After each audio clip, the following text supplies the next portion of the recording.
welcome back to Romance the Whoa. It's your girl, Charley. Today we got a great one, guys. This is a Mafia romance. Actually, we're recommended by a couple of you guys. Nanny's a Baby for the Italian Mafia Dons by Ka Amara. Hit it! Grab yourself a book, turn the lights down low. It's time, everybody, for Romancing the Whoa. Nanny's a Baby for the Italian Mafia Dons by Ka Amara. This is a Mafia romance, and actually was the first one have read by this author. Actually, it was one recommended by you guys, which I appreciate. So anyway, so Katie is running from the Mafia, the Russian Mafia to be exact, because her father has got her a fiance. Now her fiance is a very violent man. He's already abused her. He's already told her, when we get married, you're gonna give me babies. I'm gonna do whatever I want with you. I can, be as violent as I want to because you're basically my property. Because that's how she's viewed in the Russian Mafia. So she escapes from her father and from her fiance, and she's on her own, trying to make it through life. She's living in complete poverty, barely surviving, and she ends up she finds that there's a nanny job, a nanny position. So she goes to apply for it, but she doesn't realize that her new employers are actually the Italian Mafia. So it's run by Dante and his brothers Raphael and Johnny. Now Dante, Raphael, and Johnny have just become guardians of their younger sister, who's a small child, Valentina. They love Valentina. She's their whole world. They're very protective of her. Now these are mafia men, so they live in that world of violence and crime, and they meet Katie. They're attracted to her, but they're thinking this is for our sister, so that's where their focus is. But as soon as they hire her, she's going to be a live-in nanny. They realize there's something different about Katie. They're trying to figure out what she's lying about, because they know she's lying.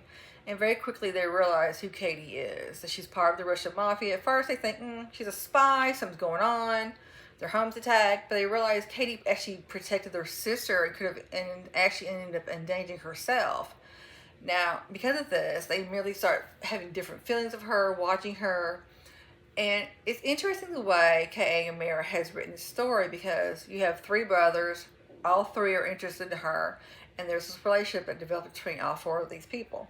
Now Dante, of course, is the leader, so he's very stern, he's very controlling, because he's had to be. He's had to take over after both of his parents were murdered. So, for him, he can't be all soft and cuddly, and he works constantly. Raphael is the enforcer. Raphael also does MMA fighting, so he's a very violent type of person. And then you have Johnny. Now Johnny is the third and the youngest brother. He wasn't raised with them. He was a product of an affair that his father had. He was raised by his mother, who was a junkie. He lived in extreme poverty, so he didn't actually meet his brother until he was a teenager in life, and then they took him in. So for Johnny, he's kind of unhinged, and you kind of see why he's the way he is, because he was never raised with love. Where the two older brothers had two parents who did love them. But Johnny's different. Johnny responds differently to things, so he is a little bit more of a psychopath. So he likes his sex is kind of more violent and more aggressive. But there's something about her that softens all three of them, and they all three have these individual emotional relationships with Katie, which is very intriguing, because a lot of times writers almost do, if they had to do reverse harem, it's hard to separate. Ka Amara definitely separates each of the men from each other, and each of the men for Katie. Now there's a lot that goes on. There's a lot of drama, of course. As they said, Katie's fiance is a very violent man, but he's not going to give up, because in his mind, she belongs to him. Now he's not thinking sweet things about her. There's no love in his relationship towards Katie. She's property. And because she's now been with these three Italians who are mafia members, he merely has to blame her. He wants to make her suffer. He wants to make, the three men suffer. This is a great story, a great relationship, and how it builds up. There's lots of suspense that goes on. There's also a beauty in the way the men are towards her and the way she is towards them. There's a great development that goes on in this. And I really like the way this went, because a lot of the mafia reverse harems kind of go down the same path line. This is not how this book is written. This is completely different. So if you like mafia, stories, you like romance, and you like reverse harem, you definitely want this. Now, it is different. All three men are very different. Even Raphael, I liked all three of them. Dante, like I said, he's a surprisingly tough guy, but he also sees her differently as time goes by.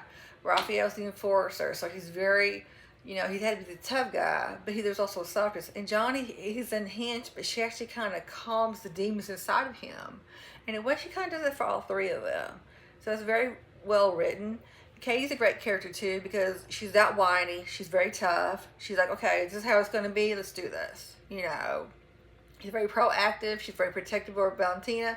And she's kind of very protective towards the three men. So if this is a book that sounds like something you want to read, that I offer to you, pick this up today. This is Nanny's Baby for the Italian Mafia Dons, a Mafia reverse hand romance by Ka Amara.